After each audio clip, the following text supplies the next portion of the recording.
Shabbat Shalom, familia. Que el Eterno los bendiga a todos. Damos gracias al Padre Celestial que nos dejó llegar a este tiempo de Shabbat, tiempo maravilloso donde nos encontramos con nuestro Padre Celestial y nos sentamos a la mesa para comer del pan de vida que el Eterno nos ha preparado para esta preciosa hora. Así que reciban muchas bendiciones a todos los hermanos y aquellos que nos escuchan también a través del YouTube y en las diferentes plataformas donde eh, podemos también escuchar el mensaje, la palabra del Eterno. Vamos a orar y damos inicio con el estudio de esta semana. Estamos en la parasha número 34, es la parasha Bamidbar. Vamos a orar y damos inicio. Baruch Adonai Hameborah Leolam Baet, Baruch Ata Adonai, Eloheinu Melech Haolam, Asher Bahar Banu Mikol Hamim Benatan Lanu, Et Torato, Baruch Ata Adonai Divrei HaTorah. Bendito eres tú, Adonai, quien es bendito por siempre. Bendito eres tú, Adonai, Elohim nuestro, soberano del universo, que nos has escogido entre todas las naciones y nos has entregado su Torah. Bendito eres tú, Adonai, dador de la Torah. Te damos honra, gloria y alabanza a ti, Padre. Gracias por cada hermano y hermana que a esta hora dispone su vida, su mente y su corazón. Eterno Rey de los cielos, gracias. Te pedimos, amado Rey de los cielos, que nos hables a través de tu santa y bendita palabra, que tu palabra corra y sea glorificada, que tu palabra exhorte, consuele y edifique nuestras vidas. Eterno Rey de los cielos, desde acá, desde casa de Israel, Padre amado, queremos poner a tu pueblo, a la nación escogida de Israel, Padre. Te pedimos que tú guardes y protejas a los tuyos, Eterno Rey, en todas las naciones del mundo, Padre. Asimismo oramos por aquellos que todavía se encuentran en cautiverio, Padre, secuestrados. Eterno Rey de los cielos, te pedimos que sean rescatados pronto, Padre amado, y que sean devueltos a casa. Te damos honra, gloria y honor a ti, Padre. Gracias, Padre amado, por este tiempo maravilloso del Shabbat. Amén y amén. Bien, familia, estamos en el estudio de la parasha número 34, es la parasha Bamidbar. Amén. Que se encuentra en el libro de Bamidbar, al que se le nombró como Números, pero su nombre original es Bamidbar.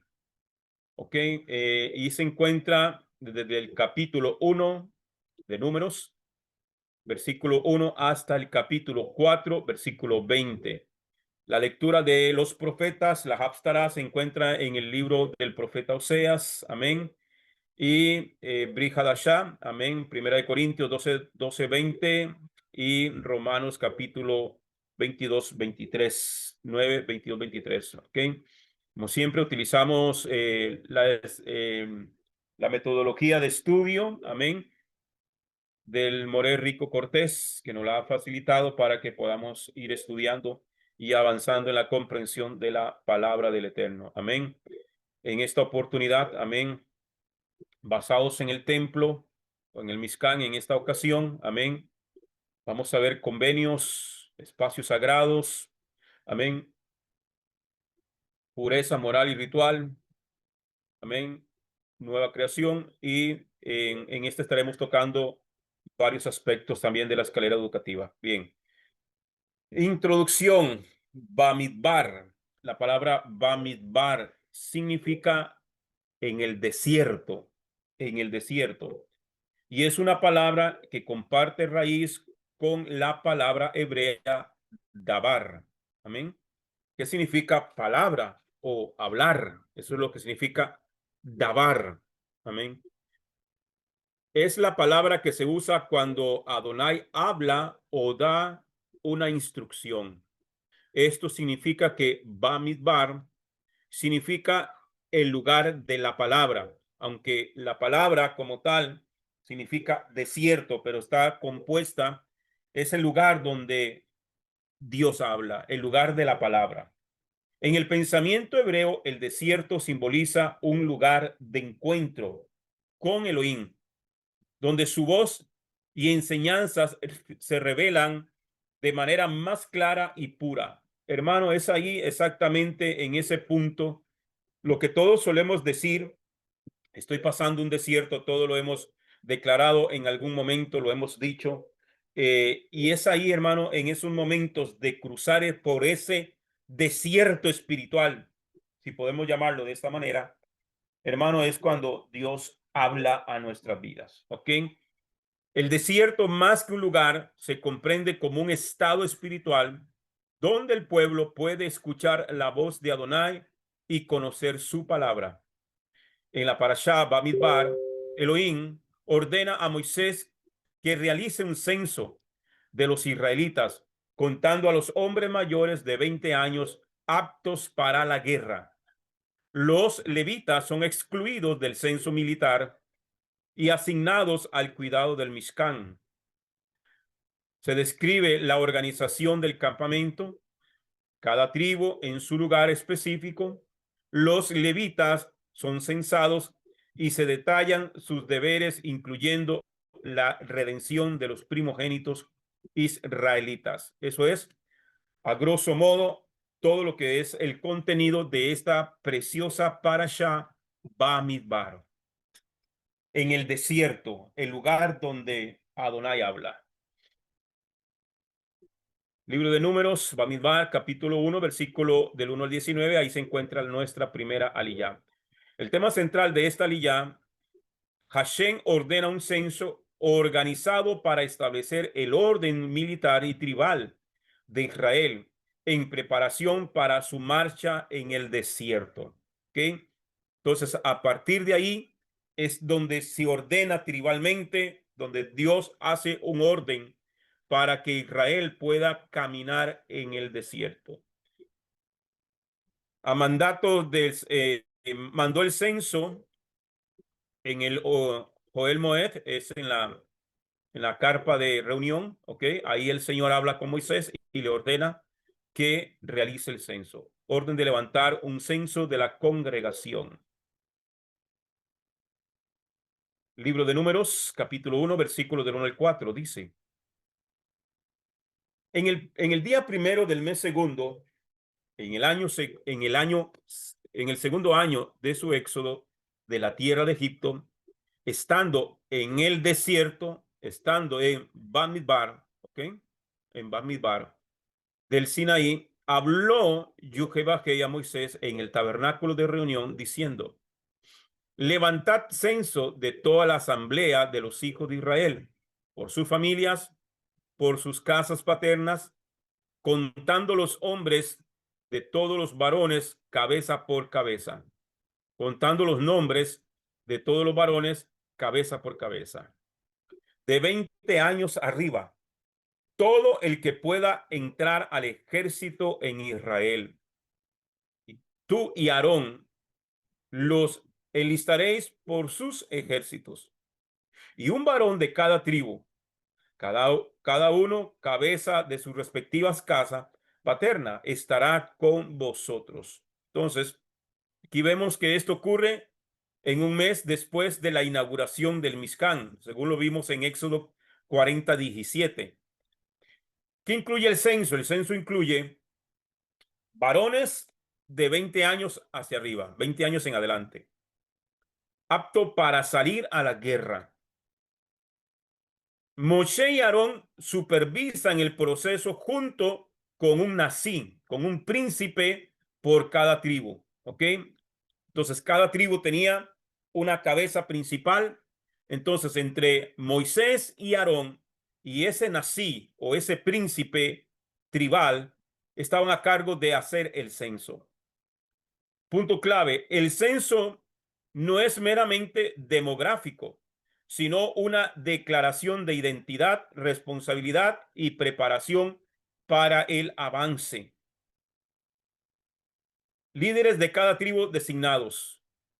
Números capítulo 1, versículos 5 al 16 dice: estos son los nombres de los varones que se presentarán con vosotros. De la tribu de Rubén, Elisur ben Sedeur. Estos son los príncipes de cada tribu. De Simeón, Selumiel ben Surizadai. De Judá, Naasón ben Aminadab. De Isaacar, Natanael ben Suar. De Zabulón, Eliab ben Elón. De los hijos de José, de Efraín, Elisama ben Amiud. De Manasés, Gamaliel ben Pedasur. Esta palabra ben es hijo de, ¿ok? Gamaliel, hijo de Pedasur. Benjamín, de la tribu de Benjamín, Abidán, hijo de Gedeoni. De Dan, de la tribu de Dan, Asier ben Amisadai. De Aser, Pagiel ben Ocrán. De la tribu de Gad, Eliasaf ben Deuel. De Neftalí, Aira ben Enán. Estos fueron los designados de entre la asamblea, príncipes de las tribus de sus padres y cabezas de los militares de Israel. Estos eran los jefes de cada una de las tribus. Cada tribu es representada por un líder cuyo nombre y linaje es detallado. Amén. Esto refuerza que, número uno, punto A, la estructura jerárquica del campamento. ¿Ok? Todo tiene un orden establecido. Amén. El que no sabe estar bajo autoridad jamás podrá estar en una posición de autoridad. Tenemos que aprender a estar bajo autoridad, perdón, bajo autoridad. Amén. Es importante, hermano, ser guiados, ser liderados y ser obedientes. Amén. Porque el día de mañana nos tocará a nosotros estar en una posición de liderazgo. Y si no aprendimos a ser discípulos, si no aprendimos a ser siervos, si no aprendimos a ser obreros, si no aprendimos a ser compañeros, entonces, hermano, eso es lo mismo que vamos a cosechar. Amén. Entonces, esto refuerza la estructura jerárquica del campamento, la legitimidad de cada tribu bajo un liderazgo reconocido. Todos estos no eran hombres comunes y corrientes, eran líderes, eran príncipes, eran personas destacadas de buen testimonio. Amén. Los nombres de los líderes son mencionados uno por uno. Ejemplo, Eliasur ben Sedeur de Rubén. ¿Ok? Contexto cultural. En el antiguo Israel, el nombre y la casa paterna eran centrales para la identidad personal y legal. Todo esto le daba una legalidad. Por eso siempre es que en las genealogías o en estos censos siempre va a decir fulano, hijo de Mengano. Y así, ¿por qué? Porque eso le da una legalidad. O sea, este no es un cualquiera, esto no es un aparecido, este no se sabe de dónde salió. No, todo tiene un orden. De igual manera, nosotros, hermanos, algo que he aprendido yo es que le escuché una frase, creo que fue al hermano Juan Suaste, me parece que fue, que él dijo, hazte de un maestro, hazte de un maestro. Hoy en día hay un montón de predicadores que usted no sabe de dónde salieron. Esos son llaneros solitarios, no tienen maestro, no tienen una escuela, no tienen una formación y simplemente, hermano, agarraron una Biblia, agarraron dos, tres versiculitos, aprendieron a pegar gritos. Yo siempre lo he dicho, hermano, lo más fácil que existe es aprender a predicar. Basta con que usted vaya a un instituto bíblico, tome unas clases de homilética, unas clases de exégesis, algunas clases de hermenéutica, y usted aprende a preparar un bosquejo, usted aprende a predicar. Pero, hermano, ser un líder no es cualquiera. ¿Por qué? Vuelvo y repito, porque hay que aprender a estar en sujeción. Amén.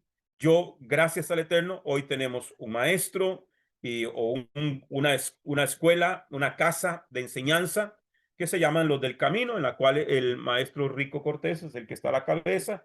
De ahí viene el hermano Juan Suaste y una serie de maestros que están ahí con los cuales podemos consultar y también ser corregidos.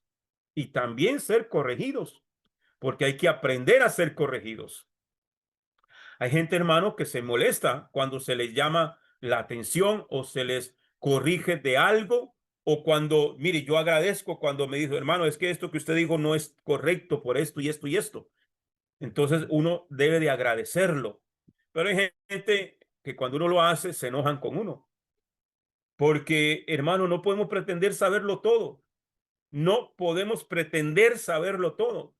Siempre habrá alguien que va a saber más que nosotros. Y como personas sabias tenemos que aprender a escuchar a aquel que sabe más que nosotros. También otra cosa que como yo lo he hecho un lema en mi vida, hermano, se lo dije a alguien esta semana también, eh, cuando uno es estudiante o un maestro de la palabra, porque para ser maestro hay que ser estudiante. No conozco un maestro que no haya sido un estudiante o que no sea un estudiante. Un maestro, así sea en lo secular, así sea en lo que sea, siempre tiene que estar en constante preparación, en constante renovación, en todo, hermano. Un médico se gradúa de médico, pero tiene que estar llevando cursos, seminarios, actualizándose constantemente. Si eso es en lo secular, igual los maestros, llámese de primaria, de secundaria, de universidad, tienen que estarse preparando, tienen que estar estudiando. Es algo que eso no se acaba nunca. Cuanto más en la palabra, mucho más, mucho más. Yo venía con un recorrido de casi 30 años antes de llegar a Torá. Hermano, y cuando yo llego a Torá, yo dije, no sé nada. Cuando creí que sabía mucho. Hoy por hoy puedo decir, conozco más que años atrás, sí, pero me falta mundo por aprender. Entonces, el estudio tiene que ser algo constante y tenemos que ser honestos, como se le decía a esa persona, honestos con nosotros mismos. Si un maestro no es honesto consigo mismo y con la palabra, no va a ser honesto con la audiencia, porque no podemos pretender saberlo todo. Hay muchas cosas desde el tiempo en que yo entré a Torá que yo he tenido que ir haciendo corrección y tengo que hacer corrección en otras cosas. Por eso es que algunas enseñanzas tengo que volverlas a repetir porque tengo que hacer corrección en muchas cosas. Eso se llama ser honesto uno, porque no podemos pretender saberlo todo. Hoy tenemos un maestro con hermano Rico y con hermano Juan y con los otros hermanos. He aprendido mucho, hermano, y me siento más seguro hoy al sentarme acá para poder dar una enseñanza. Amén. Maestros que nos han facilitado, porque un maestro tiene que ser un facilitador. Amén. Del aprendizaje, de material, de recursos para poder aprender. Amén. Esa es la idea para formar buenos discípulos. ¿Ok? Contexto cultural. En el antiguo Israel, el nombre y la casa paterna eran centrales para la identidad personal y legal. C. Ejecución del censo. Números 1, 17 al 19. Tomaron pues Moisés y Aarón a estos varones que fueron designados por nombres e hicieron congregar a toda la asamblea el día primero del mes segundo y se registraron por sus familias, por su casa paterna, según el número de los nombres de 20 años arriba, cabeza por cabeza. Conforme Jehová había ordenado a Moisés, así lo enlistó en el desierto de Sinaí. Moshe y Aarón reúnen a los hombres conforme a sus clanes, conforme a sus familias. Amén. Primero por cada tribu y cada casa paterna, cada familia. Amén. De cada familia escogieron a los varones. Amén. El censo se realiza por cabeza, no por estimación. Se declara explícitamente conforme Jehová había ordenado a Moisés, así los enlistó en el desierto de Sinaí. Cabeza por cabeza, ¿qué quiere decir esto? No es decir, no es un cálculo, es que tenían que contarlo uno por uno. Era una tarea gigantesca. Contexto histórico y teológico. Este censo establece el orden del campamento militar y tribal que acompañará la travesía por el desierto y la conquista de Canaán. O sea que ahí era donde el Eterno estaba formando el ejército de Israel.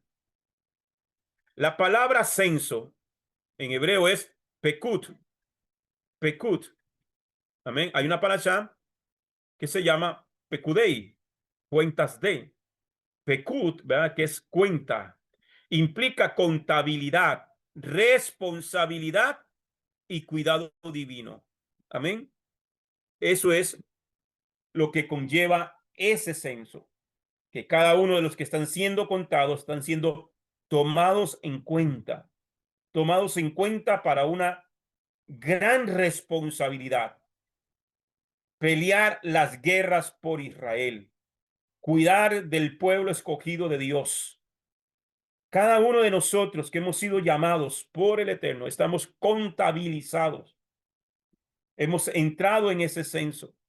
Dios nos ha llamado para poder cuidar el legado de Israel, para poder llevar el fundamento de la palabra. Es una responsabilidad. Amén. Y tenemos que sentirnos, hermano, felices, contentos, orgullosos, si cabe la palabra, porque estamos en ese cuidado divino. El Señor nos ha tomado en cuenta para una labor especial. Dios no solo cuenta a su pueblo, los nombra y organiza para su propósito, que eso es lo que tenemos que entender, hermano, muy claro. El salmista dijo: el Señor cumplirá su propósito en mí. Nosotros estamos aquí para cumplir el propósito del Eterno. Cuando se levanta un pastor, un evangelista, un misionero, como quiera denominarse, pero tiene sus propios propósitos. Y su propósito es ser famoso, y su propósito es viajar por el mundo, y su propósito es hacerse millonario. Ya se salió del propósito divino. Nosotros estamos aquí para cumplir su propósito. Amén. Tipología mesiánica. En el Mesías, cada miembro del pueblo de Adonai también, número uno, tiene un nombre y función asignados. Cada uno de los miembros del pueblo de Dios, del cuerpo del Mashiach, amén, tienen un nombre y función asignados. Primera de Corintios, capítulo 12, versículo 18 dice: pero ahora Elohim ha colocado a los miembros en el cuerpo, a cada uno de ellos como él quiso, como él quiso. Pero todos los miembros del cuerpo son importantes. Nadie puede, hermano, atribuirse o sentirse menos que nadie. En el cuerpo del Mashiach, todos somos importantes. En la obra del ministerio, todos somos importantes. Algunos con una responsabilidad más grande que otros, algunos con una función quizás más visible que otros, pero todos tenemos una función, porque Él es el que ha establecido un orden, Él es el que ha puesto ese orden como Él quiso. Amén. Así que, amados hermanos, si nosotros somos fieles a Dios en el servicio y en la obra del ministerio, téngalo por seguro, amados hermanos, que el Padre nos va a ir llevando, porque la Escritura dice que si en lo poco somos fieles, si en lo poco somos fieles, en lo mucho Él te pondrá. Si en lo poco eres fiel, sobre mucho te pondré, dijo el Señor. Entonces hay que aprender a ser fiel y hacer lo que estamos haciendo con amor, con gratitud. Gratitud, ¿por qué, amados hermanos? No porque nosotros seamos más especiales que los demás, podemos servir a Dios, sino que a Él le plació. A Él le plació. Él tuvo misericordia. Tenía un amigo de radio, un amigo de radio, un locutor, que era muy famoso aquí en Costa Rica. Pero a él se le subieron los humos, mucho, muchísimo, muchísimo. Y ese es un problema, hermano, cuando entra el orgullo, la vanagloria, la altivez. Hay que tener mucho cuidado. y él se hizo muy arrogante, tenía mucha fama, era un buen locutor, tenía muy buena voz. Y un día yo le dije, es que él me decía, es que yo soy el mejor en todo Costa Rica, yo soy el mejor de la radio. No hay ni siquiera en radio secular hay un locutor como yo. Y le dije yo, le dije yo ese día, me acuerdo, ¿sabe por qué Dios te escogió? Es un escogido de Dios, ¿sabías? Claro, hermano, yo lo sé, me decía él, todo orgulloso. Claro, yo lo sé, dice, que yo soy el mejor. No, ¿sabe por qué Dios te escogió a ti? Me dice, ¿por qué? ¿Por ser el mejor? No. ¿Por qué? Al contrario, el Señor te escogió porque usted era lo más vil de este mundo. Usted era lo más bajo que existía en este mundo. Y ese hombre hasta que cambiaba de colores. ¿Cómo se usted se le ocurre decir eso? Sí, le digo, porque la escritura dice que de lo vil y menospreciado del mundo. Busque en el diccionario lo que significa la palabra vil. Busque en el diccionario qué significa la palabra vil. ¿Para qué? Para que la gloria no sea nuestra, sino que la gloria sea de Dios. Entre más Dios te pueda usar, más humilde debemos de ser. Porque si nos exaltamos, ¿cuál fue el principio por el cual Hasatán cayó del cielo? ¿Por qué? Bueno, que Hasatán o Satanás no es el nombre, no es el nombre, eso es un título que significa adversario, Hasatán o Satanás en el español, como lo dicen, ¿ok? Lo que significa es, bueno, es un título que significa adversario, contrario. ¿Amén? En griego es diabolos, que al español terminó siendo diablo, ¿ok? Por eso es que cuando el Señor se enoja con Pedro en dado momento, la traducción dice, apártate de mí, Satanás, que me eres estorbo. No es que Pedro estaba endemoniado, estaba utilizando el lenguaje de adversario, ¿ok? Entonces, porque aquel que se opone a Dios, el que se opone a Dios y el que se opone a la palabra de Dios es un Hasatán, es un adversario. ¿Y cuál fue el principio de ese ángel? Que yo sé el nombre, y se me escapa ahorita, el verdadero nombre de Hasatán, ¿ok? El verdadero nombre de ese ángel, de ese querubín, ¿ok? Eh, ¿Cuál fue el principio de su caída? Que se llenó de orgullo, que se llenó de vanagloria, que él quería atraer toda la admiración hacia él. Y cuando un hombre, una mujer que le sirve a Dios, quiere atraer toda su atención, yo soy aquí el importante, yo soy aquí el que yo... No, aquí estamos, hermano, porque de lo vil y menospreciado del mundo, el Señor escogió. De lo vil y menospreciado del mundo. Amén. No, Luzbel también es un título. No, no, no es Luzbel. No es Luzbel. Luzbel, era como una expresión que como que lo describía, ¿verdad?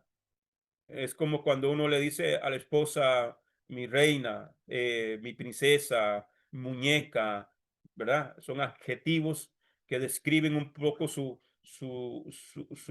se describe su grandeza, su naturaleza. Pero no, es otro nombre, otro día se lo digo. Amén. Pero todos esos son títulos, ¿verdad? Es como cuando en Isaías dice Padre eterno, príncipe de paz, que tiene siete títulos, amén, entre muchos otros. Entonces, que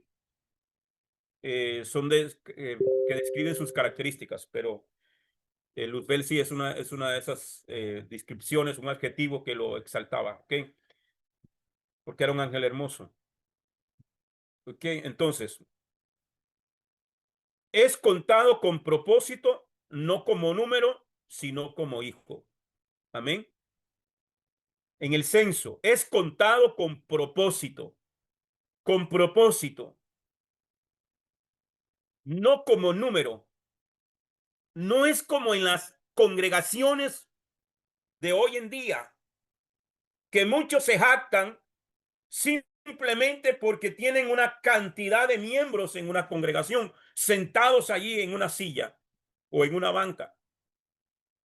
Cuando el Señor manda el censo, no es por decir somos tantos para llenarnos de orgullo, vanagloria o jactancia, que mi iglesia es más grande que aquella, porque yo tengo 500 miembros y aquel tiene apenas como 5, como he escuchado la expresión, 5 gatos llegan ahí en esa iglesia. Yo he escuchado pastores decir eso. Pero cuando el Señor hace el censo, es con un propósito, no como número, sino como hijo. Apocalipsis, según Apocalipsis 20:15. Amén. Quiero verlo rápidamente con ustedes. Apocalipsis 20:15. Vamos a verlo. Lo voy a anotar y después se me olvidó. Déjame ver si me abre rápido esto.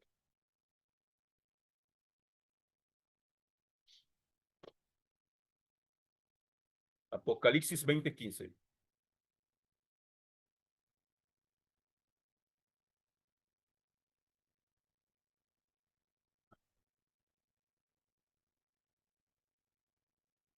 Apocalipsis 20:15. Dice,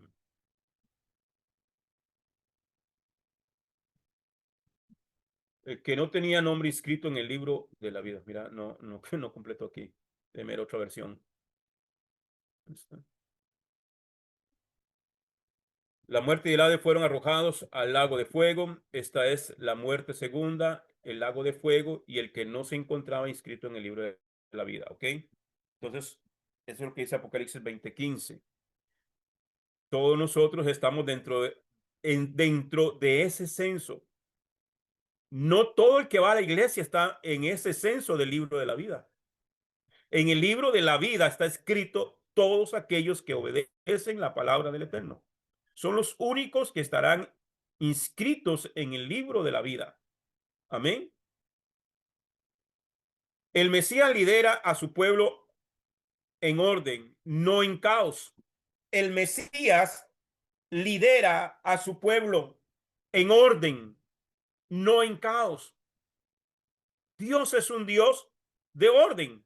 Amén. Dios es un Dios de orden. En 1 Corintios 14:40 dice, pero hágase todo decentemente y en orden y con orden. Amén. Todo lo que nosotros hagamos tenemos que hacerlo decentemente y con orden. A veces vemos, hermano, unos desórdenes que la gente del mundo lo ve y lo que hace es que se asusta. Aplicación espiritual. El creyente es llamado a, número 1, a asumir responsabilidades dentro del pueblo de Dios. Todos tenemos una función. ¿Todos somos miembros de un cuerpo? Sí. Todos tenemos una función. Cada miembro tiene su propia función. Cuando en tu organismo, en el cuerpo de uno, en el cuerpo humano, todos tenemos miembros, los que podemos ver y los internos que no podemos ver. Pero con uno que falle, se genera un caos en todo el cuerpo. ¿Cierto o no? ¿Cierto o no? Con un miembro que falle, te falló un riñón, caos en todo el cuerpo. Te falla el corazón, te da taquicardias, caos en todo el cuerpo. Cada miembro tiene su propia función. Tenemos que funcionar de la manera correcta para que el cuerpo pueda moverse y manejarse en orden y tener y cumplir con la función. Cada uno tiene que tener su propia función. 2, reconocer que hay un lugar, nombre y tarea específica para cada uno. 3. Participar del cuerpo con disciplina y propósito, no solo con entusiasmo, porque a veces lo que hacemos lo hacemos por emociones, lo hacemos por dependiendo si amanecí contento, si amanecí dependiendo de la condición, no, ¿ok? No, no es. Yo en estos días que una persona me llamó para una consejería y nos reunimos, el Señor prometió algo. Él dijo, yo estaré con vosotros todos los días hasta el fin. Ahí es donde tiene que entrar a operar la convicción, ¿verdad? Lo que dice la carta a los hebreos. Es pues la fe, la certeza de lo que se espera, la convicción de lo que no se ve. Nosotros tenemos que tener convicción. Busquen el diccionario qué significa la palabra convicción. Amén. El Señor nos dio una promesa. Él dijo, yo estaré con vosotros todos los días hasta el fin. Él no dijo, ustedes van a sentir mi presencia todos los días. Él no dijo, ustedes van a sentir escalofríos todos los días. Él no dijo, ustedes van a hablar en otras lenguas todos los días. Él no dijo, ustedes van a ver ángeles rodeando su casa todos los días. No. Entonces yo no necesito dejarme llevar por el sentir. Yo necesito dejarme llevar por la convicción. Amén. ¿Y cuál es la convicción? Que lo que él dijo es verdad, que él no es hombre para que mienta, ni hijo de hombre para que se arrepienta, que lo que sale de la boca de Dios se debe cumplir. Le guste al diablo o no le guste al diablo, le guste al brujo o no le guste al brujo. Te pueden plantar un brujo en cada 4 esquinas de tu casa, pero el Señor dijo, yo estaré con vosotros todos los días hasta el fin. Yo tengo que estar convencido, tengo que tener esa convicción. ¿Cuál convicción? De la que tenía el salmista David cuando él dijo, aunque mi padre y mi madre me dejaren, con todo el Señor me recogerá, no desampara la obra de sus manos. Entonces, ¿me puedo sentir triste? Sí. ¿Me puedo sentir deprimido? Sí. ¿Me puedo sentir como me pueda sentir? Sí. Pero nada de lo que yo pueda sentir me puede robar la convicción de la seguridad. Te puede abandonar tu esposo, te puede abandonar tu esposa, te pueden abandonar tus hijos, te pueden despedir del trabajo, te pueden echar de la casa, te pueden pasar mil cosas. Pero él dijo, yo estaré contigo todos los días hasta el fin. Amén. ¿Cuántos dicen amén? Su nombre, gloria. Amén. Entonces, Amén. tenemos que operar ahí, no por simplemente el entusiasmo. Sí, es bueno el entusiasmarse. Sí, claro.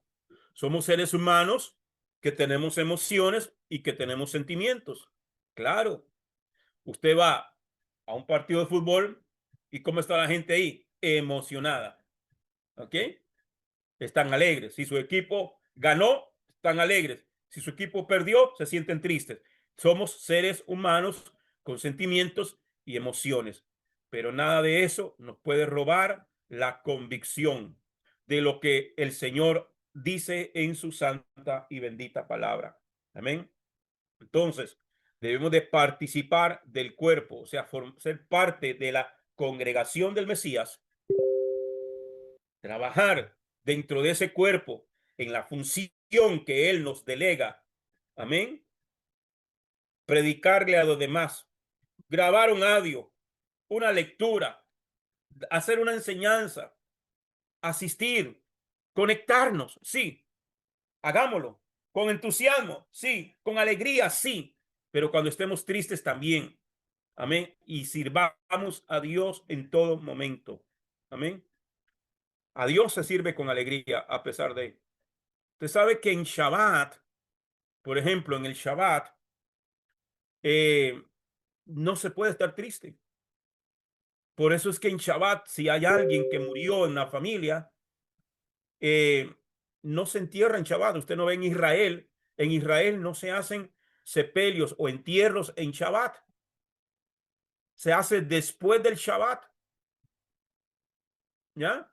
Si alguien murió un viernes, ok, dejémoslo ahí y que se encargue el que se tiene que encargar, la funeraria o lo que sea, ok, nosotros vamos a celebrar Shabbat.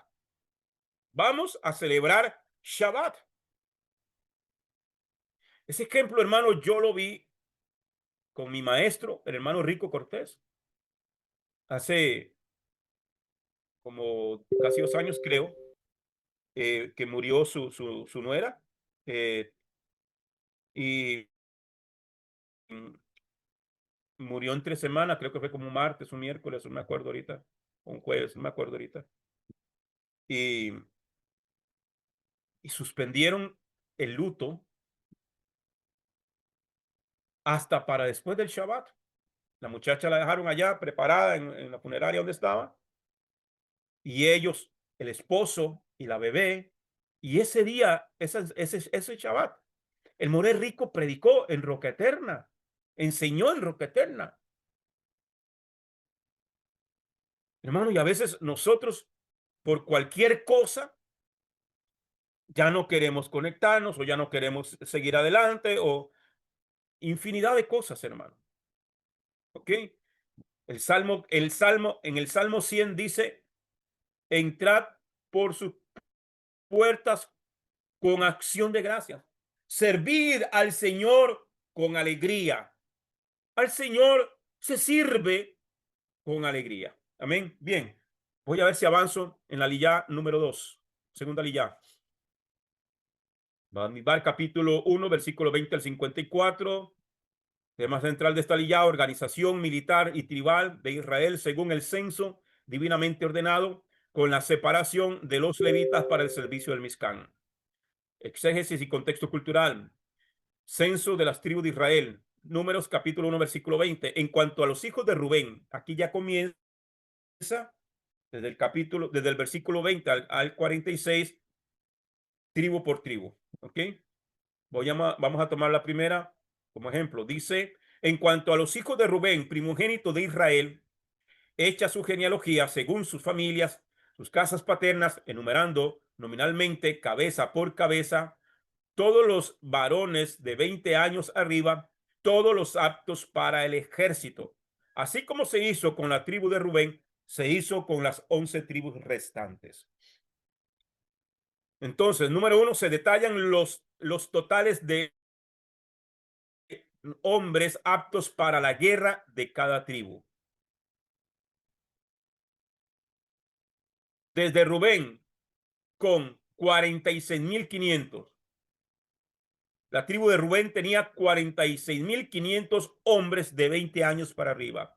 La tribu de Simeón, 59.300. La tribu de Gad, 45.650. La tribu de Judá, 74.600. La tribu de Isaacar, 54.400. La tribu de Zabulón, 57.400. La tribu de Efraín, 40.500. La tribu de Manasés, 32.200. La tribu de Benjamín, 35.400. La tribu de Dan, 62.700. La tribu de Aser, 41.500. Y la tribu de Neftalí, 53.400, perdón. Entonces, un total de 20 años hacia arriba. Los varones habían en Israel 603.550 varones israelitas de 20 años en adelante, aptos para ir a la guerra. Observaciones. 1. Se recalca el criterio, todos los aptos para el ejército, todos los aptos para ir a la guerra. 2. Los nombres de los jefes tribales son reiterados como garantes de legitimidad y organización. 3. Este número representa una fuerza militar poderosa, aún en condición nómada. ¿Qué es condición nómada? Que andaban errantes por el desierto. Exclusión de la tribu de Leví. Amén. Los levitas quedan excluidos del ejército, el del servicio militar. Amén. Los levitas no fueron contados, no fueron censados en este censo para el servicio militar. ¿Ok? Fueron excluidos. Números capítulo 1, versículo 47 al 54. Pero los levitas no fueron enlistados en medio de ellos a causa de la tribu de sus padres, pues Hashem había hablado a Moisés diciendo: ciertamente no enlistarás a la tribu de Leví, ni los censarás en medio de los hijos de Israel. Tú pues encarga a los levitas respecto al tabernáculo del testimonio, acerca de todos sus utensilios y todo lo que le pertenece. Ellos cargarán el tabernáculo y todos sus utensilios y ministrarán en él y acamparán alrededor del tabernáculo. Cuando el tabernáculo haya de ponerse en marcha, los levitas los desmontarán, y cuando el tabernáculo acampe, los levitas lo armarán, y el extraño que se acerque será muerto. Los hijos de Israel acamparán cada uno en su campamento junto a su estandarte por sus ejércitos, pero los levitas acamparán en torno al tabernáculo del testimonio, para que no haya explosión de ira sobre la asamblea de los hijos de Israel. Los levitas cuidarán la observancia del tabernáculo del testimonio. Y los hijos de Israel hicieron todo lo que Yuquebaque había ordenado a Moisés. Así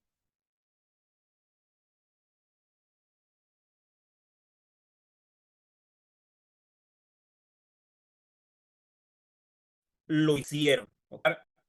Del tabernáculo, del Mizcán. ¿Ok? Entonces, los levitas son apartados. Los levitas son apartados del censo militar por mandato divino. Hasta hoy, hasta el día de hoy en Israel, hoy que se está en esta guerra con Hamas, hubo un momento donde hubo un punto de tensión dentro del mismo Israel, porque hasta el día de hoy Israel ha respetado a los rabinos de Israel, ya los reconocidos rabinos, y los que están estudiando para el rabinato no son tomados en cuenta para el ejército. ¿Okay? Cada país que tiene su ejército, el servicio militar es obligatorio, ¿verdad? Entonces, y sobre todo en tiempos de guerra, es más obligatorio todavía. Entonces hubo esa tensión, porque como el Señor había apartado, en este caso aquí, a la tribu de Leví, a los levitas, ¿ven? Recordemos que hoy los levitas no están en función, pero hay un cuerpo que sí está encargado de enseñar Torah y todo. Y el ejército o el gobierno había respetado. El año pasado creo que hubo mucha tensión sobre ese tema. Al final creo que no los llevaron al ejército, aunque hay rabinos que están en el ejército por decisión propia. Entonces,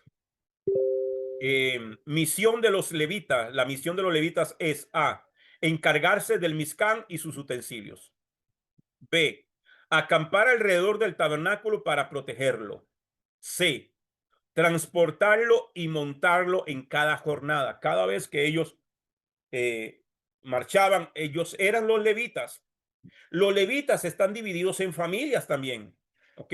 Eso lo vamos a ver más adelante. Entonces, y cada familia tenía una función. Dentro de los levitas, cada familia tenía una función. Unos desarmaban una parte, otros cargaban otra parte y así sucesivamente. ¿Ok? Fundamento espiritual. Número 1. Su posición especial evita que el enojo de Hashem caiga sobre el pueblo si se acercan al santuario sin autorización. ¿Ok? Recuerde que el Mizcán, el tabernáculo, era un lugar sumamente sagrado. Un lugar sagrado, un espacio sagrado. Amén. Un espacio sagrado. ¿Ok? Entonces, en estos espacios sagrados, no cualquiera podía llegar. El Señor dijo: he encargado a los levitas de este espacio sagrado. Solamente ellos pueden armar y desarmar. Solamente ellos pueden tomar disposición del tabernáculo. Solamente ellos. El extraño que se acerque, cuando está hablando de extraño aquí, no está hablando de extranjero de otras naciones, sino alguien que no sea de la tribu de Leví, aunque sea israelita, y se acercaba, moría. Entonces, por eso, vamos a usar el templo como ejemplo.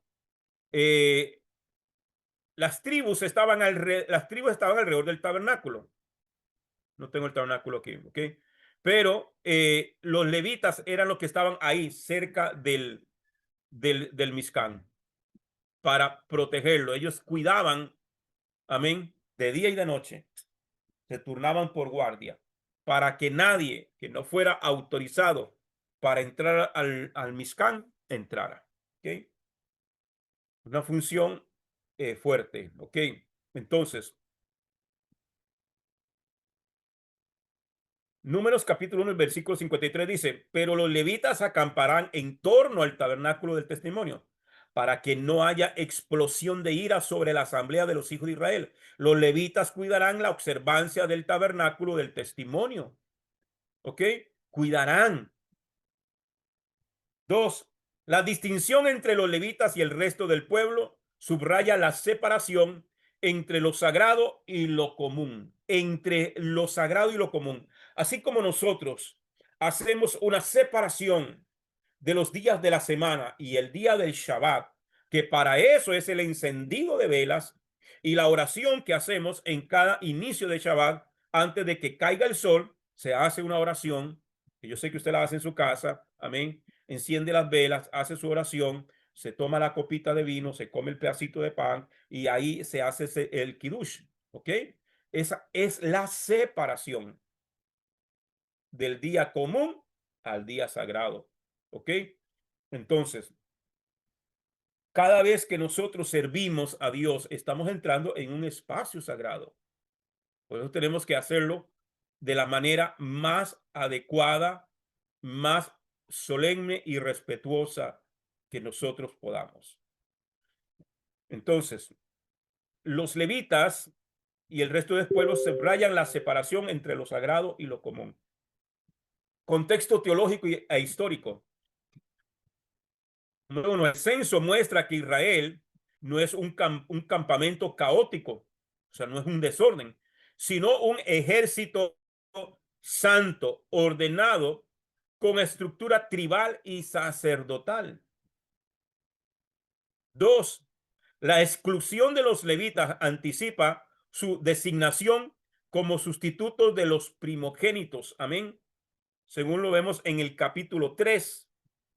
Lo vamos a ver mañana, si el Eterno lo permite. Ok, entonces, recordemos cuando el Señor en Egipto eh, trae la muerte de los primogénitos en Egipto, el Señor separó a los primogénitos de Israel para él.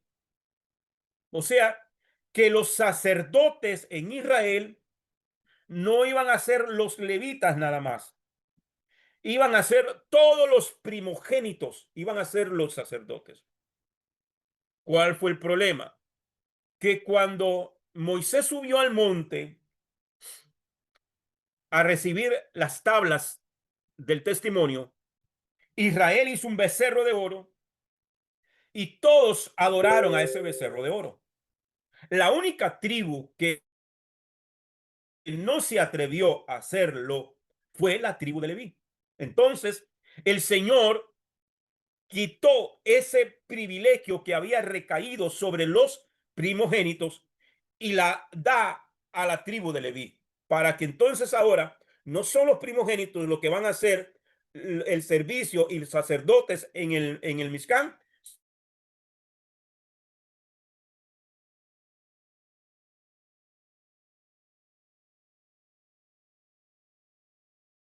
sino que ahora va a ser la tribu de Leví. ¿Ok? Entonces, sustitutos de los primogénitos. ¿Ok? Tipología mesiánica. Tipología mesiánica. En el Mesías todos son contados y valorados, pero a cada uno se le da una función distinta en el cuerpo. ¿Ok? No que los primogénitos en Israel no sean importantes, claro que sí, hasta el día de hoy, sino que el Señor designó la función y escoge a la tribu de Leví para una función específica.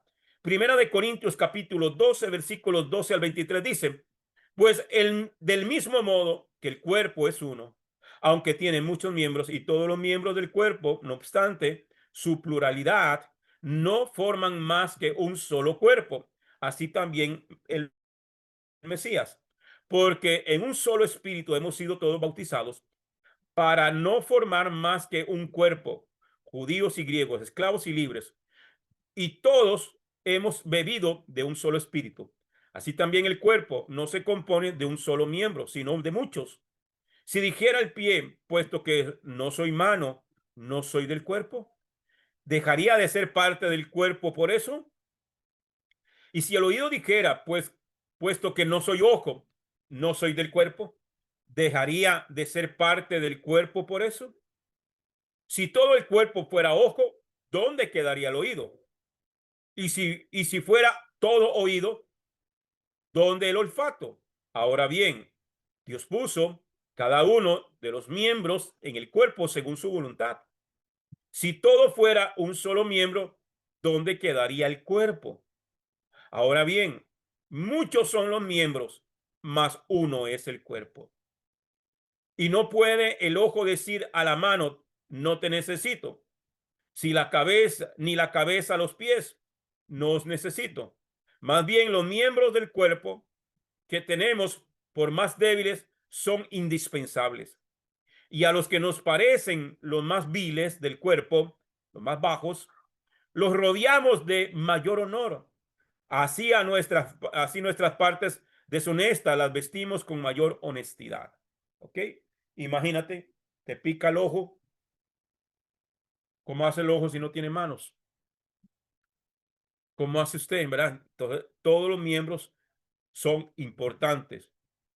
Lo que pasa es que cada uno tiene que ubicarse en la función que el Señor le haya delegado. Los levitas representan el sacerdocio que custodia la presencia de Dios y Yeshua, como sumo sacerdote, intercede en ese rol exclusivo. El, el censo prefigura el libro de la vida, donde los redimidos están inscritos por nombre. ¿Ven? Lo vimos ahora en Apocalipsis 20:15. Aplicación espiritual. El creyente es llamado a, uno, reconocer su lugar en el pueblo de Dios con función, orden y propósito. Dos, respetar los límites de lo santo y acercarse con reverencia al servicio espiritual.